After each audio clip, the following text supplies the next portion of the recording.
Ron DeSantis wants to make America Florida, and it's a dire threat. Now, the Trump DeSantis race is a boon for the mainstream media, but for the rest of us, it's an unmitigated fucking disaster. Ron DeSantis has turned Florida into a laboratory for fascist cruelty and authoritarian oppression. Now, last week, DeSantis finally announced that he hopes to take this experiment nationwide by seeking to become the second squatter, which he's not going to win anyway. Um, American decline is not inevitable, he said. It is a choice, and we should choose a new direction. Yeah, the new direction does not involve you. A path that will lead to American revitalization, which you won't. Technically, you're making our nation an insane state. So basically, you and Trump are not gonna return us to is not you and Trump are not gonna restore sanity to our nation. DeSantis' long-expected announcement was made during a special interview on Twitter with the site's owner, Elon Musk. To say that it didn't go all that well would be a dramatic understatement. The Twitter Spaces broadcast repeatedly crashed and had numerous other technical problems. Too many media observers disappeared, emblematic of a candidate and campaign that's already floundering. DeSantis has fallen far behind Donald Trump, widely seen as the presumptive Democratic. So you gotta, because you always have a Democratic nominee and you also have a Republican nominee. Technically, Donald Trump's the Republican nominee, even though he should not be able to run again. But there are some fucking inbred idiots that are still going to support him.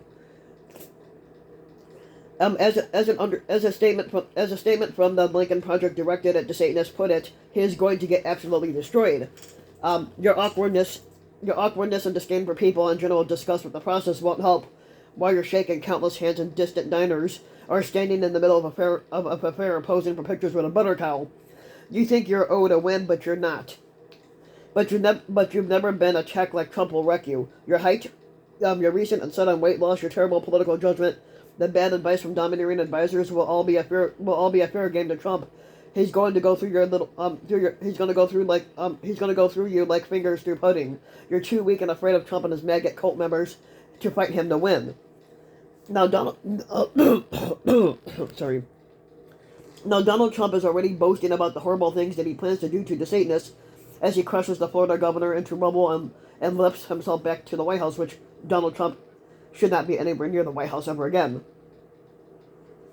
A Democratic Schadenfreude undoubtedly feels good to those who indulge in it as they celebrate DeSantis' incompetent campaign launch, but in overall reality, outside the pundit and journalist class as well as other overly online people, DeSantis' initial failure will mean little or nothing for prospective voters and campaign donors.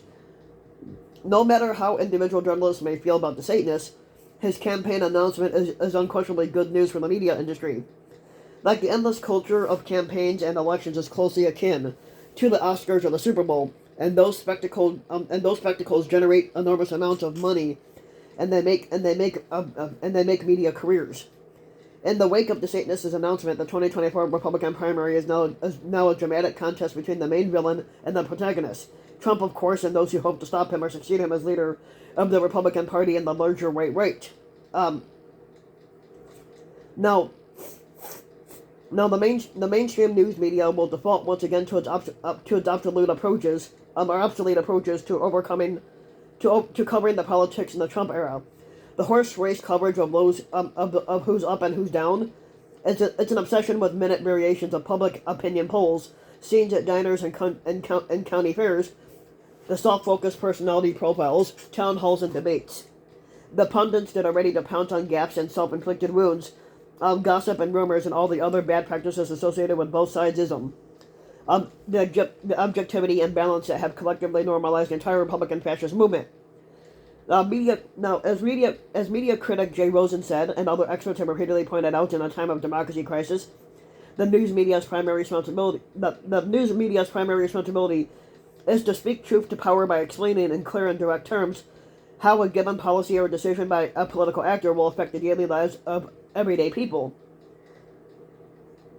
So what will it mean if Ron DeSantis gets his way and is able to make America Florida? Now we know the fucking answer to this. Women will have their reproductive rights and freedoms taken away through forced pregnancy and forced birth. Now, many will suffer grievous physical and emotional harm from being unable to terminate their pregnancies or receive other reproductive health care. Now, in short, when women's reproductive rights and freedoms are taken away, more women will end up dying. The LGBTQ community, especially transgender people, will be terrorized on a national scale. Gender nonconforming people will literally be at risk of imprisonment or worse because of their identities and personhood. Now, nowhere in America will be safe for LGBTQ people, their families, and the people that they care for and love. Now, we see a new Jim and Jane Crow regime of voter suppression, voter nullification, intimidation, threats, and other harassment, including the criminal prosecution of imaginary voter fraud, to prevent black and brown people from voting and exercising their civil rights. Now, Florida's Orwellian thought crime laws, barring certain subjects from discussion and barring certain kinds of books, is going to become the norm across the country. Teachers, libraries, and other educators who violate these perverse and arbitrary laws will face fines and possible prison sentences. Hold on here. Now, the high-quality public and even private education at all levels will be aggressively attacked and undermined. Now, with the goal of replacing it with right-wing patriotic indoctrination, even though nothing that the Republicans do is even patriotic. But the inevitable result will be that Americans become even more ignorant, poorly informed, and unable to engage in the types of critical thinking and creativity demanded of a healthy democratic society. Now, what the Republican, fascist, neoliberal, gangster, capitalist, and Christian fundamentalists want are compliant citizens, mindless consumers, and subservient flocks of churchgoers. Now, the law will be further weaponized in service of the conservative campaign to end multiracial pluralistic democracy. Now, in the interest of a tyrannical minority, America's already weak gun safety laws will be gutted entirely. Carrying concealed firearms without a permit will become an unquestioned right. The nearly unbelievable term for this, worthy of Orwell's Newspeak, is constitutional carry. Approximately 50,000 Americans die each year from gun violence. Under squatter desatanists, that number will reach new highs year after year. Now, desatanists has further shredded the social safety net in Florida. Poverty kills and shortens lives. As the Reverend William Barber II summarized in a recent press release, the Satanist may want the attention he's getting from attacking woke culture, but those of us who know the harm that the Satanist policy balance has inflicted on everyday people across Florida should not let his tactics deflect from what's happening.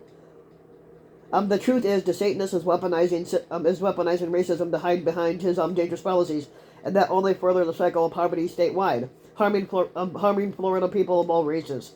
Hold on a second here. Oh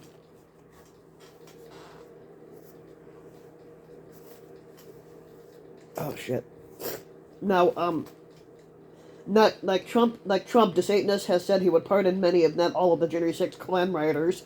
This means that there will be more right-wing terrorism if he becomes squatter. In that same interview, the Satanist has also said that he would seriously consider pardoning Trump for his federal crimes, which Trump does not deserve a pardon. He broke the law, so he should be serving jail time. As a function of the obsessive horse race coverage, the mainstream news media will exaggerate or create differences between the two leading Republicans. Those differences are largely cosmetic. In reality, today's Republican Party is a fascist, revanchist, white supremacist organization, as well as a de facto criminal enterprise, and to this point, it's still led and controlled by Donald Trump, who's the biggest criminal of all. Now, whether Trump is the 2024 nominee or not, the party will continue to reflect those values and policies. Writing at the American Prospect, Harold Meyerson explains, just as cosmetic inflation propels the stars away from each other with ever-expanding speed, so Democratic and Republican states are also moving away from each other at an accelerating pace. The Democrats toward a more humane future, the Republicans borne back ceaselessly into a nightmare version of the past. Now, in an essay for Daily Cause, Mark Sumner argues that America is spiraling toward a Florida man primary, and it's not going to be fucking pretty. Now, what we've seen of the coming storm makes one thing clear. The most extreme right-wing authoritarian candidates ever to hold office in the United States intend to run their primary by finding new ground on the right of their opponents. And they're not going to go there. The Satanist is trying to run to the right of Trump and Trump is trying to run to the right of the Satanists. Both may momentarily agree, but only on issues where they can't think of a more extreme position. Now, these two guys have a real instinct for the awful, so they're not going to be pinned down for too long. Now, if America is lucky, the result will destroy the Republican Party for a generation. But no matter what, everyone is going to fucking get hurt. Now, remember all those stories in the past about the over 10 window and the steps by which the Republican Party worked to make radical ideas more accessible to the public? Fucking forget them. Over 10 was defense graded years ago.